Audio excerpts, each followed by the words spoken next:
बहुत सारे बच्चे ऐसे थे कि जिनका कम नंबर में चयन हो गया, बहुत सारे बच्चे ऐसे हैं जिनका ज़्यादा नंबर है लेकिन अगर आप छात्रों के लिए लड़ रहे हैं, तो कोचिंग सेंटर्स पर कार्रवाई हो रही है। आप भीड़ इकट्ठा करते हैं, आप बच्चों को सड़क पर लाते हैं और आपको शिक्षा माफिया कहा जाता है। इलाज चाहिए था बच्चों को और दवाई दे दी गई हम लोगों को।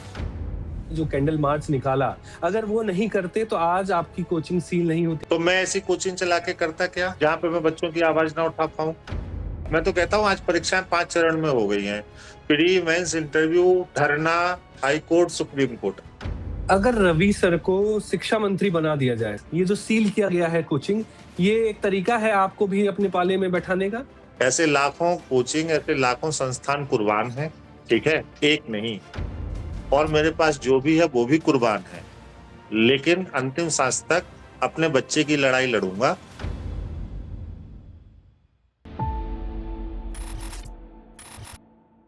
देश में लगातार आंदोलन हो रहे हैं। एसएससी में पेपर कैंसिलेशन को लेकर, नीट में पेपर लीक को लेकर, सीबीएसई के मार्किंग में गड़बड़ी को लेकर लगातार आंदोलन अलग अलग जगह हो रहे हैं। बच्चे इन्वेस्टिगेट करके रिपोर्ट सामने कर रहे हैं। लेकिन प्रयागराज में एक आंदोलन हुआ जिसकी चर्चा खूब हो रही है।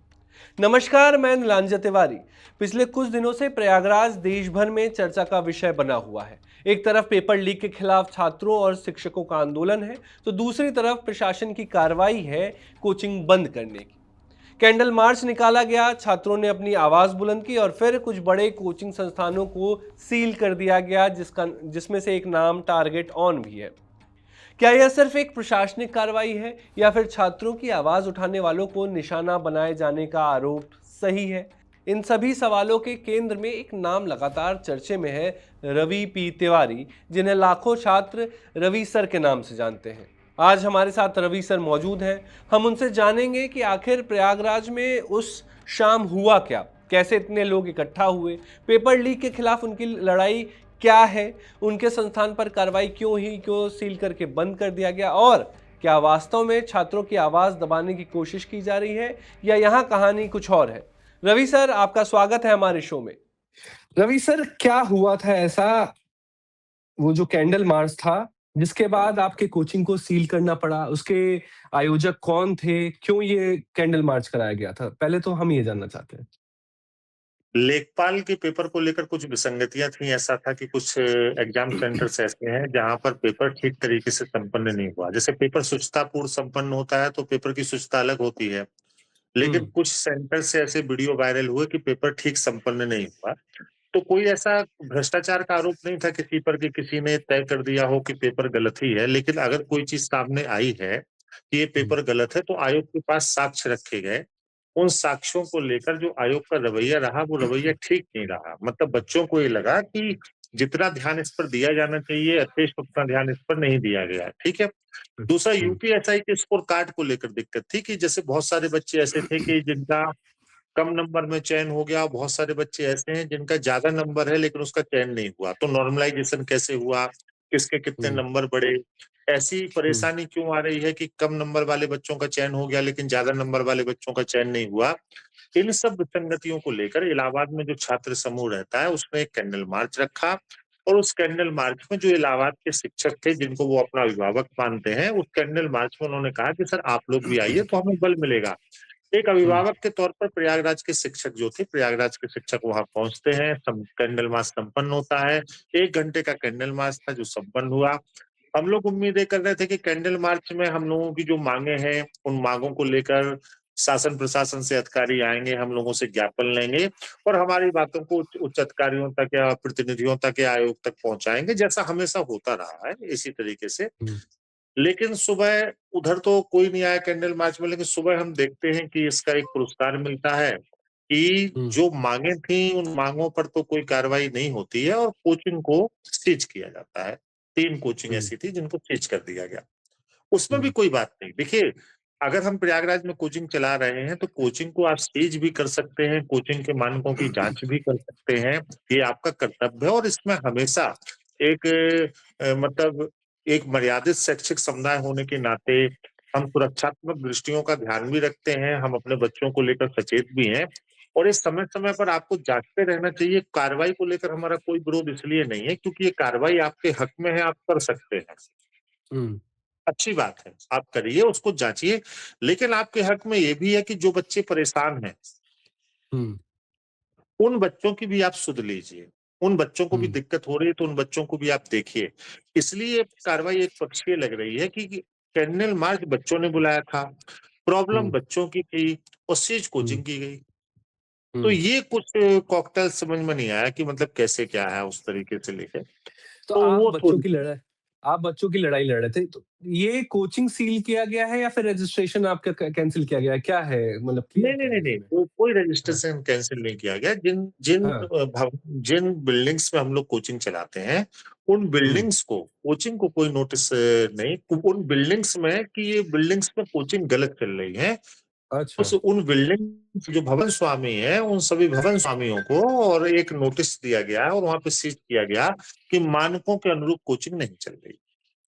अगर आप छात्रों के लिए लड़ रहे हैं, तो कोचिंग सेंटर्स पर कार्रवाई हो रही है, ऐसे में सरकार गलत है या आप? देखिए, हम किसी को गलत-सही कहने वाले हम कौन होते हैं? हम ये कह रहे हैं कि पेपर सही नहीं हुआ, पेपर की हुँ, जाँच कर दीजिए। हज़ारों परीक्षाएँ साल भर में होती हैं। सभी परीक्षाओं हुँ, के समापन के बाद तो लोग कैंडल मार्च नहीं निकालते हैं और कैंडल मार्च निकालना ऐसा किसी का शौक का कार्य भी नहीं है कि भाई कोई बहुत अच्छा कार्य हो हुँ, तो लोग इतनी धूप में या शाम को कैंडल मार्च निकालें। 30 लाख बच्चों के पेपर लगे हुए हैं। अगले 3 हुँ, दिनों में कांस्टेबल में 25 लाख बच्चा बैठ रहा है। उसके बाद यूपी टेट का एग्ज़ाम लगा हुआ है, ठीक है? किसी को इतना हुँ, समय नहीं। तो सारी परीक्षाओं में तो लोग कैंडल मार्च नहीं निकालते। हाँ, जिस परीक्षा में दिक्कत हुई उसका कैंडल मार्च बिल्कुल निकालना चाहिए, हमारी अभिव्यक्ति की स्वतंत्रता है। हम इसको कर भी हुँ, सकते हैं, शांतिपूर्ण प्रदर्शन बिल्कुल कर सकते हैं। हमने शांतिपूर्ण प्रदर्शन किया, 1 घंटे का प्रदर्शन था, सांकेतिक था। ठीक है, ये हुँ। प्रदर्शन सांकेतिक था कि भाई इसको देख लिया जाए, उसको नहीं देखा गया और जो हुआ वो आप सबके सामने है। ये जो कैंडल मार्च हुआ है, तो ये कैंडल मार्च जब भरोसा बच्चों का टूटा है तभी हुआ है? तो अगर करेक्ट बात। कल आपका बेटा, कल आपका भाई कोई ऐसी तैयारी कर रहा हो, तो क्या आप उसे सलाह देंगे कि सरकार पर, इस सिस्टम पर भरोसा वो करे? देखिए, जो अधिकारी लोग चयनित होके आए हैं, वो भी इसी प्रक्रिया से चयनित होके आए हैं। जिन्होंने हुँ, कार्रवाई की होगी, उन्होंने भी कोई ना कोई एग्ज़ाम दिया होगा। हुँ, तो उस समय प्रक्रिया पारदर्शी रही होगी, तभी तो ये चयनित होके आए हैं। बिल्कुल। करेक्ट है अभी ना? है कि सारी नहीं प्र है? अब अभी है कि नहीं है? और दूसरी बात ये है कि अगर हम आने वाली पीढ़ियों को क्या संदेश देंगे? अगर नहीं है, तो हम शांत तो नहीं बैठ सकते ना। अगर बिल्कुल। नहीं है, तो कुछ ना कुछ तो हमें करना होगा। नहीं तो आने वाली पीढ़ियाँ हमें कोसेंगी ही नहीं कि हमारे जो बड़े थे, उन्होंने कुछ किया होता, तो आज हमें ये दिन नहीं देखने पड़ते। तो ये चीज़ें हैं ना। आप भीड़ इकट्ठा करते हैं, आप बच्चों को सड़क पर लाते हैं और आपको शिक्षा माफिया कहा जाता है। एक नैरेटिव चलाया जाता है कि ये जो यूट्यूबर्स टीचर हैं, ये जो फेमस टीचर्स हैं, ये लोग शिक्षा माफिया हैं, ये लोग यही सब करते हैं, ये पढ़ाते-वढ़ाते नहीं है, रीलबाज़ी करते हैं। इसको हम रिवर्स करके बोलेंगे। हम आपकी बात को दूसरे तरीके से बोलना चाहें, हाँ, जब बच्चों को परेशानी होती है, तो बच्चे भीड़ के रूप में इकट्ठे होते हैं। हम हाँ, 10 वर्ष से उनके साथ 11 वर्ष से ईमानदारी से कार्य कर रहे हैं। उनका हुँ, हमारे पास एक अभिभावक के रूप में हमारे ऊपर भरोसा है। वो हुँ, भीड़ इकट्ठी खुद वो भीड़ बनती है, वो एक समूह बनता है जो जायज़ है और वो हमें हुँ, बुलाते हैं, ससम्मान अच्छा, बुलाते हैं कि सर आप इसमें शामिल होइए। हुँ, और देखिए, अगर अपने हक के लिए बात कर रहे हैं तो कोई किसी को कोचिंग माफिया कहे, शिक्षा माफिया कहे, कोई भी नाम दे, सब अभी तो लोगों ने कहा कि 2 कौड़ी के हैं और बाकी कॉकरोच कहा, दुनिया भर की चीजें चल रही हैं, आपने देखा होगा, ठीक है। हुँ, खैर, हुँ, इन सब से तो चलो एक अलग बात है, लेकिन हमें लगता है कि जो हम लोगों ने कैंडल मार्च किया वो बिल्कुल सही था, बच्चों की परेशानियों के लिए था और ये भीड़ नहीं है, ये एक आवाज़ है, क्योंकि अकेले एक हुँ, बच्चे की आवाज़ पहुँच नहीं सकती और प्रत्येक व्यक्ति को नेतृत्व की ज़रूरत होती है, तो ये भीड़ नहीं एक आवाज़ है और उस आवाज़ में मैं भी शामिल था, हमारे जैसे और भी हमारे शिक्षक बंधु शामिल थे, बहुत सारे बच्चे शामिल थे। हाँ, हुँ। उसके जो परिणाम उचित जो होने चाहिए थे, वो परिणाम हेल्दी नहीं हुए, वो परिणाम थोड़े-से दूसरी दिशा में चले गए। जब ऐसा आप था ना, परिणाम की हाँ, जब ऐसा आप था कि वो परिणाम की दवाई दवाई देनी चाहिए थी, इलाज चाहिए था बच्चों को और दवाई दे दी गई हम लोगों को। यही मेरा सवाल है कि आप जब परिणाम की बात कर रहे हैं, आप जब कह रहे हैं वो भीड़ नहीं वो आवाज़ है, तो क्या वो जो आवाज़ आप लोगों ने उठाई, जो कैंडल मार्च निकाला, अगर वो नहीं करते तो आज आपकी कोचिंग सील नहीं होती है, ऐसा आपको लगता है? तो मैं ऐसी कोचिंग चला के करता क्या? जहाँ पे मैं बच्चों की आवाज़ ना उठा पाऊँ। अगले पेपर में फिर धांधली हुई तो मैं ऐसी कोचिंग के पढ़ा के करूँगा क्या आप बताइए? मैं क्या ही कर लूँगा ऐसी कोचिंग पढ़ा के? अगर पिछली 5 परीक्षाओं में धांधली है, तो मैं किस मोटिवेशन के साथ अगली 5 परीक्षाओं के लिए बच्चों को तैयार करूँ? हुँ, ऐसी कोचिंग चला के करेंगे क्या आप? देखिए, ठीक। हाँ, परीक्षा की एक खूबसूरती होती है, परीक्षा में एक व्यक्ति पास होता है, एक व्यक्ति फेल हुँ, होता है। जैसे चुनाव हुँ, की एक खूबसूरती होती है कि एक जो अ, एक प्रत्याशी विजयी होता है, एक प्रत्याशी हुँ, हारता है। ये परीक्षा की खूबसूरती है। जो ज़्यादा हुँ, मेहनत करते हैं, वो चयनित हो जाते हैं, जो थोड़ी-सी कम मेहनत करते हैं, वो अगली परीक्षाओं की तैयारी करते हैं और ये सतत प्रक्रिया है, बच्चे निकलते रहते हैं, एग्ज़ाम्स होते रहते हैं, ये चीज़ होती है। बट ये परीक्षा में होता है। इसको हम हुँ, परीक्षा कहते हैं। हम अपनी वास्तविक योग्यता को सिद्ध कर सकते हैं परीक्षा में। लेकिन कोई प्रक्रिया जब परीक्षा जैसी रहे ही ना, हुँ। तो उसका विरोध होना चाहिए। रवि सर से मेरा एक सवाल ये है कि जब बच्चे परीक्षा देते हैं और जब उसमें पेपर लीक या धांधली जैसी चीज़ें आती हैं और ये पिछले कई वर्षों से हम देख रहे हैं, यूपीएसआई की जब भर्ती हुई, ये जब नीट का मामला हुआ, जब एसएससी का मामला हुआ, जब ये सीबीएसई का मामला हुआ, आज सिद्धांत पार्लियामेंट गए हुए हैं अपने सबूत पेश करने के लिए, तो बच्चों को कहा जाने लगा है कि आप सबूत रखिए। यूपीएसआई में भी शायद यही हुआ था। नीट में भी बच्चे ही सबूत लेके आए, उनसे ही पहले कहा गया कि नहीं ये सही नहीं है, फिर वो सारे सबूत लेके आके दे रहे हैं। तो आप लेखपाल वाले में बता रहे हैं कि आप ही लोग सबूत दे रहे हैं। तो पहली बात तो जो सिस्टम है वो रोक नहीं पा रही है, ये नकल को, ये धांधली को, ये गड़बड़ी को और फिर उसमें जब कुछ चीज़ें होती हैं तो आप ही लोग को क्यों देना पड़ता है? सिलेबस में दरअसल आप लोग को देखिए, या फिर ये चीज़ भी ऐड कर दीजिए कोचिंग में बच्चों को पढ़ाइए कि जब धांधली या गड़बड़ी हो तो नहीं तो ऐसे से मैं तो कहता हूँ आज परीक्षाएँ 5 चरण में हो गई हैं। प्री, मेंस, इंटरव्यू, धरना, हाई कोर्ट, सुप्रीम कोर्ट। अभी परीक्षाओं के लंबे चरण हो गए हैं। ठीक है, हर परीक्षा कोर्ट जा रही है, हर परीक्षा हुँ, धरने में जा रही है। हालाँकि ऐसा किसी को शौक तो है नहीं कि अपने साधन हुँ, संसाधन और समय को खराब करे, लेकिन एक्चुअली मजबूरी है, इस समय की मजबूरी है। हमें लगता है ना जैसे सिस्टम है ना, सिस्टम को एक बार फिर से जो है इसको रिफाइन करने की ज़रूरत है। शायद कहीं न कहीं दिक्कतें बहुत हैं, क्योंकि लगातार जब हुँ, 5-6 परीक्षाओं में इस तरीके की समस्या आ जाए तो हमें लगता है एक बार देखना चाहिए, समझना चाहिए इसको। नीट जैसा एग्ज़ाम कैंसल होना कोई आम बात नहीं है देश में। नीट हुँ, बहुत बड़ी परीक्षा है। प्रदेश प्रदेश में भी आप लगातार देख रहे हैं दिक्कतें हैं। इससे पहले भी हमारे यहाँ यूपी है, इससे पहले भी हमारे यहाँ 60,244 यूपीपी जैसी परीक्षा आदरणीय मुख्यमंत्री जी ने कैंसिल की थी। उसको सुचितापूर्ण हुँ, तरीके से कराया गया। जब अगली बार परीक्षा हुई, हम सभी लोगों ने उसको हाथों-हाथ लिया। हमने मुख्यमंत्री जी को भी धन्यवाद दिया, भर्ती बोर्ड को भी धन्यवाद दिया।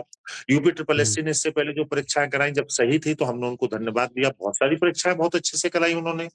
इससे पहले हुँ, आरओ का एग्जाम जो हुआ, उसमें दिक्कत थी, उसको हम लोगों ने कैंसिल कराया। तो जहां गलत था, वहीं विरोध हुँ, हुआ। विरोध करना कोई आदत में नहीं है, विरोध करना हुँ, मजबूरी में है। ठीक है। दूसरी बात ये है कि देखिए, आप एक मीडिया पर्सन है, मैं मीडिया की भूमिका को भी यहाँ पर ये कहता हूँ कि मीडिया को भी हुँ, अपनी सजग भूमिका निभानी चाहिए। जैसे आप हुँ, हमसे सवाल पूछ रहे हैं, अच्छी बात है। आपको हुँ, गवर्नमेंट से भी सवाल पूछने चाहिए कि सर ऐसा क्यों हुँ। हो रहा है? ये हम तो कोचिंग क्यों लगातार सी पूछ रहे हैं। हाँ, ये नहीं अच्छी बात, बहुत अच्छा है। हम साधुवाद देते हैं ओएसएम हम को आपको। लेकर भी पूछ रहे हैं, हम नीट को भी लेकर पूछ रहे हैं, आप ओएसएम में जितनी अपडेट्स आ रही हैं सब पूछ रहे हैं। इसीलिए मैं मैं आपको साधुवाद ढूँढते हुए यहाँ आया हूँ।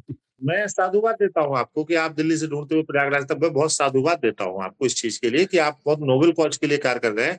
लेकिन ऐसा ही सभी लोगों को करने की ज़रूरत है। अगर ऐसा सभी लोग करने लगें, तो ये कैंडल मार्च हम लोगों को निकालना ही ना पड़े। बिल्कुल। आप देश का चौथा स्तंभ हैं। आप आपसे ज़्यादा हुँ, मजबूत कौन है? हम लोग तो आपसे ज़्यादा मजबूत नहीं हैं। अगर हुँ, सारा मीडिया अपना काम बहुत अच्छे से करने लगे जैसे आप कर रहे हैं और लोग कर रहे हैं, तो हमें नहीं लगता कि इन चीज़ों की ज़रूरत हो। लेकिन जब कहीं कमी रह जाती है, कहीं चीज़ें नहीं होती या बहुत सारे दबाव होते हैं, तो फिर हम जैसे शिक्षकों को आगे आना पड़ता है। इससे पहले भी आए हैं, आज भी आए हैं और आगे भी आते रहेंगे, निश्चित रूप से आते रहेंगे। बच्चों के हित की बात जब भी होगी, क्योंकि देखिए, हमें ईश्वर ने सबसे पुनीत कार्य शिक्षण कार्य के लिए चुना है। बच्चे और हाँ। हम एक-दूसरे के कॉम्प्लीमेंट्री हैं, संपूरक हैं। अगर हमें हमें कभी कोई बात होगी तो बच्चे हमारा साथ देंगे और बच्चों को कभी कोई बात होगी तो हम साथ देंगे। ये चलता रहेगा, ये प्रक्रिया रुकने वाली नहीं। सर एक चीज़ एक एक रील वायरल हो रही थी, मैंने वो देखा कुछ बच्चे डिमांड कर रहे हैं वेटिंग लिस्ट को लेकर। तो मैं आप एक बार चाहूँगा कि आप दर्शकों को बताएँ कि ये वेटिंग लिस्ट है क्या? और क्या आपको भी लगता है कि ये ज़रूरी है वेटिंग लिस्ट भर्तियों में होना? देखिए वेटिंग लिस्ट क्या है, जैसे कब जब कोई रिजल्ट आता है तो बहुत सारे बच्चे क्या होते हैं, जैसे एक परीक्षा हुई और एक हुँ, परीक्षा से उसके परिणाम आने तक मान लीजिए बीच में 4 परीक्षाएं और हुई। अब किसी हुँ, बच्चे ने वो परीक्षा दे दी, अब उन 4 परीक्षाओं के परिणाम फाइनल हो गए। तो बहुत हुँ, सारे बच्चे क्या होते हैं कि सिलेक्ट होके वो अलग-अलग परीक्षाओं में अलग-अलग विभागों को ज्वाइन कर लेते हैं जो रिजल्ट उससे पहले आ गए। तो हुँ, जब उस परीक्षा का परिणाम आता है तो उसमें बहुत सारे बच्चे ऐसे होते हैं जो सिलेक्ट होते हैं, जो अलग विभाग को ज्वाइन कर चुके हैं, वो एनओसी हुँ, सबमिट कर देते हैं या डीबी स्किप कर देते हैं। अब किसी परीक्षा में 10,000 सीटें हैं, मान लीजिए हुँ, 3,000 बच्चा अलग अलग परीक्षाओं में अलग अलग पदों पे ज्वाइन हो गया, ठीक है, तो हुँ, 7,000 बच्चा वहां रहेगा। 5-5 साल बाद हुँ, परीक्षाएं हो रही हैं। तो वेटिंग लिस्ट का कॉन्सेप्ट ये है कि अगर कोई बच्चा इसको ज्वाइन नहीं करना चाहता है, अगर कहीं उसने उसके जो बाद है हो। इसको इसके हाँ कहीं और ज्वाइन कर लिया, तो उसके ऊपर के जो बच्चे हों उनको वेटिंग लिस्ट में शामिल कर देना चाहिए, ठीक है। हालांकि इसमें टेक्निकल पक्ष भी बहुत ज्यादा है और लगातार हम लोग इसकी मांग करते रहे हैं और हुँ, इसकी टेक्निकलिटी है अपनी, लेकिन वेटिंग लिस्ट को देखना देना एक सकारात्मक पहल होगी। एसएससी वेटिंग लिस्ट देता है, ऐसा नहीं देता है, एसएससी वेटिंग लिस्ट देता है। और ऐसे जो है संस्थान जो वेटिंग लिस्ट देते हैं, जो ऑर्गेनाइजेशन वेटिंग लिस्ट देते हैं, ऐसे संस्थानों से सीख के उसकी टेक्निकलिटी को मजबूत करके अगर स्टेट गवर्नमेंट भी वेटिंग लिस्ट का जो है वो खोलती है, तो उससे निश्चित रूप से परीक्षार्थियों को फायदा होगा। मुझे लगता है आयोग को हर वो कार्य करना चाहिए जिस कार्य से परीक्षार्थी का वो लाभ हो सकता है और जो है परीक्षार्थी परेशान होने से बच सकता है। ये हर वो कार्य करना चाहिए। अगर रवि सर को शिक्षा मंत्री बना दिया जाए, तो सबसे पहला आदेश क्या देंगे रवि सर? सबसे बड़ा बदलाव क्या करेंगे? देखिए, हालांकि ये बहुत काल्पनिक सी बात है और जो है बिल्कुल, इसको, लेकिन इसीलिए जैसे आधार अगर शिक्षा, लगाया है। देखिए मैं बता रहा हूँ कि जैसे देखिए ऐसा कोई मौका मुझे अभी कभी मिलता है तो मैं हाँ, परीक्षाओं की शुद्धता के लिए अलग से एक टास्क फोर्स बनाऊंगा। हुँ, परीक्षाओं में जो गड़बड़ी करने वाले हैं उनके लिए मतलब दंड का एक मतलब वो करूंगा कि जिससे ऐसी वो हिमाकत ना कर पाए। और हुँ, अलग अलग परीक्षाओं के लिए अलग अलग तरीके से देखूंगा कि किस एज ग्रुप के लिए किस परीक्षा के लिए कौन सी चीजें जरूरी हैं। और हुँ, परीक्षा को सुचारूपूर्ण कराने के लिए जो भी मतलब चीजें हो सकती हैं उनको निश्चित रूप से करेंगे। देखिए हमारे समाज में हर चीज के लिए टास्क फोर्स है, आपने कभी एजुकेशन के लिए टास्क फोर्स नहीं देखी। एजुकेशन के हुँ, लिए कभी अलग से अधिकारियों की नियुक्ति नहीं की जाती। हुँ, एजुकेशन में जो कंपनियां पेपर करा रही हैं वो बहुत सारी कंपनियां बहुत पहले से ब्लैक लिस्टेड रह चुकी हैं, ठीक है, लेकिन वो करा हुँ, रही हैं क्योंकि उसमें एक हेल्दी एटमॉस्फेयर डालने के लिए कोई अलग से ऐसी बॉडी नहीं है जो उसको गवर्न करे, चीजों को गवर्न करे। बहुत काम करने की जरूरत है क्योंकि भारत में हम हुँ, देख रहे हैं ना, नेट का पेपर लीक हो जाता है, टेट का पेपर लीक हो जाता है, स्टेट का पेपर लीक हो जाता है, पेट लीक होता है, लेखपाल लीक है, यूपीएससी, बहुत हुँ, सारे पेपर लीक है, नीट लीक हो रहा है, नीट दूसरी बार लीक हुआ है, आपने देखा होगा। हुँ, 3 अभी साल में आपने दूसरी लास्ट ईयर बार। देखा होगा था, नेट का पेपर हो गया था। उत्तर हुँ, प्रदेश लोक सेवा आयोग से आरओ का एग्जाम लीक हो गया, जो प्रदेश का सबसे बड़ा सर्वोच्च वो है। अच्छा आप बताइए हुँ, यूपीएससी का पेपर आज तक लीक क्यों नहीं होता? हुँ, आर्मी का भी एनडीए नहीं का, होता। आर्मी नहीं होता, एनडीए कराता है, हाँ, सीडीएस हाँ, कराता है, सीडीएस सीपीएफ कराता है। करा, आईएएस कराता है, आईएएस कराता है, आईएफएस। क्यों नहीं कभी लीक लीक होता नहीं है होता। इनका? क्यों नहीं लीक? क्योंकि उन्होंने अपना एक सिस्टम बनाया हुआ है ना, हुँ, उनकी अपनी गवर्निंग बॉडी है जो बहुत हेल्दी तरीके से काम करती है, हुँ, उसमें कोई इंटरफेयर नहीं कर सकता, उनका वर्किंग कल्चर बहुत प्रोफेशनल है। तो हमें हुँ, लगता है कि जो स्टेट के जो आयोग हैं छोटे छोटे अलग, और ये पेपर के जो पेपर की समस्या, पेपर लीक की, ये शायद एक जगह की समस्या नहीं है। हुँ, आज आप अगल बगल के 5-6 पड़ोसी स्टेट को उठा के देख लीजिए, सारे स्टेट्स में प्रॉब्लम आई है। आप राजस्थान को उठा के देख लीजिए, राजस्थान इससे दूर नहीं है। आप मध्य प्रदेश को उठा के देख लीजिए, मध्य प्रदेश इससे अछूता नहीं है। छत्तीसगढ़ में पीसीएस का छत्तीसगढ़ में भी आप हाँ, देख रहे हैं सेम स्थिति है, झारखंड में भी आपने देखा सेम झारखंड में, स्थिति है, उत्तर प्रदेश में भी सेम स्थिति है, दिल्ली आप उत्तराखंड में देख भी ही सेम रहे हैं, उत्तराखंड में सेम स्थिति है। तो क्यों ना हुँ, इन इसके लिए भी एक नियम बनाया जाए कि भाई हुँ, संघ, मैं तो कहता हूँ संघ लोक सेवा आयोग कोई यूएसए की, यूएसएस की या युगांडा की कोई बॉडी तो है नहीं, संघ लोक सेवा आयोग भी आप ही की बॉडी है। तो क्यों नहीं, बिल्कुल, अगर वो अच्छा कर रहा है तो क्यों नहीं उससे सीखने की जरूरत है, बिल्कुल सीखना चाहिए उससे। बिल्कुल, बिल्कुल सीखना चाहिए। रवि सर, एक और मेरा सवाल ये है कि आज के दौर में बच्चों के लिए बेरोज़गारी सबसे बड़ा दुश्मन है या फिर ये जो भ्रष्ट व्यवस्था है हमारा, ये जो पेपर लीक हो जा रहा है, ये जो गड़बड़ियाँ हैं, ये ज़्यादा बड़ी दुश्मन है? देखिए, जैसे मान लीजिए मध्यम वर्गीय परिवार का अगर बच्चा बेरोजगार है, हाँ। वो आया तैयारी करने के लिए, उसने बहुत अच्छी तैयारी की, उसने बहुत अच्छे अपने 9-10 बोर्ड्स बहुत अच्छे उसने किए, ग्रेजुएशन बहुत अच्छी की, तैयारी करने के लिए आया। हुँ, अब वो उसको अपनी योग्यता को सिद्ध करने के लिए उसको क्या चाहिए? परीक्षा चाहिए ना। हुँ, 6 साल वैकेंसी नहीं आई, योग्यता कैसे सिद्ध करेगा? मान लो 22 साल में पढ़ने आया, 28 साल तक वैकेंसी नहीं है, टीचिंग की वैकेंसी नहीं हुँ, है, बाकी वैकेंसी नहीं, कैसे योग्यता सिद्ध करेगा? या जो पेपर हुआ वो पेपर भ्रष्टाचार की भेंट चढ़ गया तो कैसे योग्यता सिद्ध करेगा? मैंने कहा ना, उसको योग्यता सिद्ध करने के लिए परीक्षा तो करिए ना, और परीक्षा वो होती है जो हुँ, शुचितापूर्ण होती है। अब परीक्षा ही नहीं हुँ, हो पाएगी या शुचितापूर्ण नहीं हो गई तो अपनी योग्यता कैसे सिद्ध करेगा? मध्यम वर्गीय परिवार के बच्चे के पास खोने के लिए कुछ नहीं है। वो 2-4-10 हुँ, करोड़ रुपए लेके कोई मॉल नहीं बना सकता, कुछ खरीद नहीं सकता, उसके पास एक ही विकल्प है कि वो पढ़ाई करे। अपने माँ हुँ, बाप की गाड़ी कमाई को लेकर वो पढ़ाई करने के लिए ही आता है, और माँ बाप का इन्वेस्टमेंट वही होता है। भाई माँ बाप जो हुँ, बचाते हैं वो उसको दे देते हैं, क्योंकि वो जानते हैं कि लास्ट के समय में अगर बच्चा बन गया तो सब कुछ सही हो जाएगा। तो हुँ, बहुत बार ऐसा होता है ना कि उस बच्चे की दिक्कत नहीं होती कि वो सेलेक्ट नहीं हो रहा है, क्योंकि वो योग्य होता है, बट उसकी योग्यता को सिद्ध करने के लिए उसको सही साधन संसाधन या मौके नहीं मिलते। उन हुँ। मौकों में शुचिता होनी चाहिए। वो मौके कदाचार पूर्ण नहीं होने चाहिए, वो मौके गलत नहीं होने चाहिए। ये बहुत जरूरी चीज है। और कल जो सर सर आपको 2 ऑप्शन दिए जाएँ कि कल आपका ठीक, कोचिंग जो सील किया गया है वो खोल दिया जाएगा। हाँ, लेकिन पेपर लीक के खिलाफ जो आप आंदोलन कर रहे हैं, जो गड़बड़ी के खिलाफ आप आंदोलन कर रहे हैं, ये बंद कर दें, तो आप क्या चुनेंगे? अपना संस्थान या छात्रों का दर्द, लड़ाई? ऐसे लाखों संस्थान कुर्बान हैं, ठीक है? एक नहीं, लाखों संस्थान कुर्बान हैं, और मेरे पास जो भी है वो भी कुर्बान है। लेकिन अंतिम सांस तक अपने बच्चे की लड़ाई लड़ूंगा। इतनी साफगोई से 11 वर्ष कार्य किया है, ऐसी बहुत सारी चीजें कुर्बान है, और इन सब का कोई फर्क नहीं पड़ता। बच्चे के हक में ही खड़ा रहूंगा। पूरा मजबूती से कर रहे हैं कह रहे हैं आप, हैं? इसीलिए अरे आपको क्या शिक्षा माफिया कहते हैं ये लोग। कुछ भी कहे, नहीं बच्चे प्यार से भैया कहते हैं, रवि भैया। नहीं, नहीं, मैं एक एक जो तंत्र है वो आप लोग को अब शिक्षा माफिया कहने लग गया है, हमें बच्चों टीचरों से को। मतलब है ना, हमें बच्चों से हाँ, मतलब बच हमारा बच्चा हमको रवि भैया कहता है, वो ज्यादा जरूरी है। इस पेपर लीक के बाद आपका संस्थान बंद रहे, लेकिन जो आप लोग की लड़ाई है, वो आप लड़ाई जीत जाएँ, तो जो गड़बड़ी की लड़ाई है, जो धांधली की लड़ाई है, तो क्या आप इसे अपनी जीत मानेंगे या फिर नहीं? नहीं नहीं, ये ऐसी जीत हार और लड़ाई जैसे शब्द शायद इसमें मतलब इस तरीके से हम लोग लाएं तो ये हमें लगता है बहुत उचित नहीं होगा। ये जीत हार लड़ाई, अच्छा, देखिए, हाँ, एक व्यवस्था है, और इस हाँ, व्यवस्था को सुधारने की ये मुहिम है, ठीक है? हाँ, जिसमें हमारे परिवार के बच्चे आते हैं, इस व्यवस्था से चयनित होते हैं और बाहर जाते हैं, ठीक है? हाँ, उस हाँ, व्यवस्था को सुधारने की जरूरत है, और हमारे हुँ, प्रयास से, आपके प्रयास से अगर ये व्यवस्था सुधर जाती है, ठीक है, तो ये हुँ, हमारी भी जीत होगी। और मुझे लगता है कि प्रशासन में बैठे हुए लोग भी यही चाहते हैं कि बार बार इस तरीके की दिक्कतें ना आए, लेकिन उनके भी हाथ में चीजें नहीं है।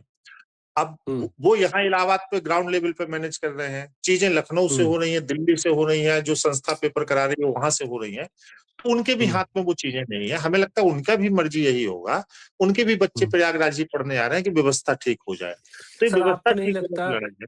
आपको नहीं लगता कि जब एक लड़का ईद वाले दिन उसको मारता है उसका दोस्त, तो दूसरे दिन ही उस आरोपी का एनकाउंटर कर दिया जाता है। जब वो सारी चीज़ें बड़े सिस्टम तक, बड़े लोगों तक पहुँच जाती हैं तुरंत और उस पर कार्रवाई हो जाती है, तो ये तो लाखों करोड़ों युवाओं का भविष्य की बात है भाई। तो मतलब सोच की इसमें सोच प्रायोरिटीज और सोच, हमारी प्रायोरिटीज क्या है, हमारी सोच क्या है, हमारा थॉट प्रोसेस हुँ, क्या है, हम किस चीज को हुँ, प्रायोरिटी में ऊपर रखना है, किस चीज को प्रायोरिटी में नीचे रखना है, ये बहुत जरूरी है। सारी चीज आप भी हैं, आपकी भी कुछ ना कुछ प्रायोरिटीज होंगी ना। बिल्कुल। आपने अपनी हाँ, प्रायोरिटीज अपनी लाइफ में तय की, जैसे मैंने अपनी लाइफ में अपनी प्रायोरिटीज तय की हुई है ना। बिल्कुल, तो मैं कह बिल्कुल, रहा हूँ कि नहीं, बिल्कुल। मुझे कोचिंग नहीं चाहिए, मुझे बच्चों का भविष्य चाहिए, है ना। मैं 2-2 3-3 जॉब हाँ, छोड़ के बैठा हुआ हूँ और पढ़ा रहा हूँ बच्चों को। तो ऐसा नहीं है मुझे जॉब ऑफर नहीं हुए थे या मेरे पास ऑप्शंस नहीं थे। 2-2 3-3 जॉब छोड़ के बैठा हुआ। तो ये सब अपनी-अपनी प्रायोरिटीज हैं। उनकी भी अपनी प्रायोरिटीज है। मैं यही कह रहा हूँ, एजुकेशन और हेल्थ, ये सब प्रायोरिटीज हुँ, में सबसे पहले जाना चाहिए, और आज दोनों ही चीजें प्रायोरिटीज में सबसे लास्ट में है। हेल्थ की भी स्थिति बहुत खराब है और एजुकेशन की भी स्थिति बहुत खराब है। सबसे पहले इसको देखना चाहिए। और सरकार अगर हमें सुन रही है तो मैं आपके चैनल के माध्यम से प्रशासन को, सरकार को यही निवेदन करना चाहता हूँ, कोई हमारा आपका ना तो साड़ू भाई का रिश्ता है, ना मामा भांजे का रिश्ता है कि आप व्यक्तिगत हम हुँ, लोगों से हर्ट हो गए। ऐसी तो कोई बात है नहीं। भाई हमारी हुँ, हुँ, बातें हैं, आप सुन लीजिए, हम अपने बच्चों की बात कर रहे हैं, वो आपके भी बच्चे हैं, तो ऐसी तो कोई बात हुँ। है नहीं। आप इसको पर्सनली न लेकर इसको बच्चों के हिसाब से देखें तो शायद आपको समझ में आए कि आपकी कार्रवाई की दिशा और दिशा क्या होनी चाहिए। कार्रवाई आपको बिल्कुल करनी चाहिए, लेकिन जहाँ की है वहाँ नहीं करनी चाहिए, जहाँ करनी है वहाँ एक्चुअल करनी चाहिए। नहीं, आप अगर जो बात कह रहे हैं वो सरकार सुन रही है यहाँ पर, पता है क्यों? क्योंकि हमारा फ़ेसबुक इंडिया में बैन कर दिया गया है, विदेश में लोग अभी भी लाखों लोग देख रहे हैं। हमारा इंस्टाग्राम सस्पेंड ही कर दिया गया अकाउंट, 5 लाख से ज़्यादा फ़ॉलोअर्स थे उसको सस्पेंड कर दिया गया। बीच में हमारा यूट्यूब भी गया, मतलब लोग वॉच कर रहे हैं इसलिए हम लोग की चीज़ें ऐसे की जा रही है तो आपकी आवाज़ ज़रूर उन तक पहुँच रही होगी। तो तो मैं ये कह रहा हूँ कि तो फिर मैं यही कहूँगा, आप तो पहले से ही सीज बैठे हैं, हम तो आज सीज हुए हैं। एग्ज़ैक्टली हाँ, हम लोग न नई आईडी बना के हम लोग न लड़ाई लड़ रहे हैं। मेरा अगला सवाल यही है रवि आप सर, कि आपको जी। नहीं लगता है कि ये जो नेताओं के ऊपर अभी तक कार्रवाई हम देख रहे थे, जो विपक्ष के नेता थे उनके ऊपर ईडी, सीबीआई, आईटी की कार्रवाई होती है, ताकि वो मान जाएँ और इधर आएँ। और कुछ लोग मुख्यमंत्री और मंत्री भी बन चुके हैं अब अलग-अलग प्रदेश और केंद्र सरकारों में। क्या ये जो सील किया गया है कोचिंग, ये एक तरीका है आपको भी अपने पाले में बैठाने का? नहीं, देखिए, जो सबसे सॉफ्ट ऑप्शन होता है वो गवर्नमेंट चुनती है कि कहाँ से इस चीज़ को रोका जा सकता है, या लोग चुनते हैं। हुँ, जैसे आपको कहीं किसी चीज़ को कहीं भेजा जाए कि भाई इसको कैसे आप रोक सकते हैं, तो आप सबसे हुँ, पहला ऑप्शन चुनेंगे नहीं कि कैसे रोका जा सकता है। हुँ, तो मतलब वो तरीका है, क्योंकि देखिए कार्रवाई करने के लिए जाते, या वो सोच में होता या वो फंक्शन में होता। जैसे मैं target on chilled hmm, institute चलाता हूँ, 150 लोग इसमें काम करते हैं। वो 150 हुँ, लोगों की सोच एकदम करेक्ट वैसी ही होगी जो मेरी सोच है। हुँ, बिल्कुल। करेक्ट ना?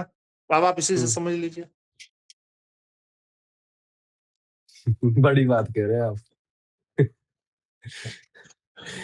तो अभी अभी कुछ आपकी डीएम साहब के आप दफ्तर के चक्कर लगा रहे हैं, कुछ बात हुई, क्या हो रहा है? इसमें क्योंकि बच्चों की पढ़ाई का भी नुकसान नहीं, नहीं हो रहा देखिए, होगा या फिर वो ऑनलाइन पढ़ रहे हैं? हम वो नहीं, उनको धीरे-धीरे ऑनलाइन शुरू कराएँ। हम नियमता, जैसे हमारे ऊपर जो हाँ, डॉक्यूमेंटेशन के साथ कार्रवाई की गई है, हम हाँ, नियमता जो चीज़ें होनी चाहिए, जैसे होनी चाहिए, हम नियमता वो हाँ, उस चीज़ के अपने पक्ष को रख रहे हैं। हम लोगों के पास जा रहे हैं, मिल रहे हैं, और जो हुँ, उसके जो तरीके होते हैं, हमारी टीम हमारे पेपर्स लेकर जा रही है और जो भी चीज़ें हैं, और धीरे-धीरे हुँ, जो हमें हमें उस प्रक्रिया से दिक्कत नहीं है। आपने कोचिंग सीज की, आप मानक चेक करना चाहते हैं, अगर हमारे मानक पूरे नहीं होंगे तो हम विनम्र अनुरोध करके समय ले लेंगे कि हमको 10 दिन का समय दे दीजिए। अगर हुँ, एक बिल्डिंग में हमारे मानक पूरे नहीं होंगे तो भाई हम दूसरी बिल्डिंग लेके उस मानक को पूरा करेंगे। हमें तो बच्चों को पढ़ाना हुँ, ही ना, हमारा तो फुल टाइम काम है। तो इसमें हमें कोई बिल्कुल। दिक्कत नहीं है, हम उस प्रक्रिया को फॉलो कर रहे अच्छा। तो ये थे हमारे साथ रवि सर जिन्होंने बताया कि वो हर लड़ाई में छात्रों के साथ हैं, कैंडल मार्च से लेकर सिस्टम तक लड़ने के लिए लड़ाई में साथ उनके साथ रहेंगे, भले उनको शिक्षा माफिया कहा जाए या फिर बच्चे गुरुजी कहें, ये लड़ते रहेंगे उन बच्चों के लिए जो धांधली हो रही है, जो गड़बड़ी हो रही है, सरकार को बताते रहेंगे, चेताते रहेंगे कि ये सारी चीजें नहीं होनी चाहिए। और इन्होंने ये साफ स्पष्ट किया है कि ये जो कार्रवाई हुई है इनके साथ या और संस्थानों के साथ हुई है, ये कार्रवाई इनको रोकेगी नहीं। ये उसको सुधार करके बच्चों का पढ़ना नहीं रुकेगा, उसको सुधार करके आगे बढ़ते रहेंगे और लगातार उन बच्चों का साथ देते रहेंगे, जो बच्चे इनको इनके साथ हैं। तो हम विदा लेंगे और धन्यवाद बोलेंगे अपने सर को, रवि सर को। हैं। बहुत-बहुत फिर धन्यवाद। मिलेंगे हम लोग सर। बहुत-बहुत धन्यवाद।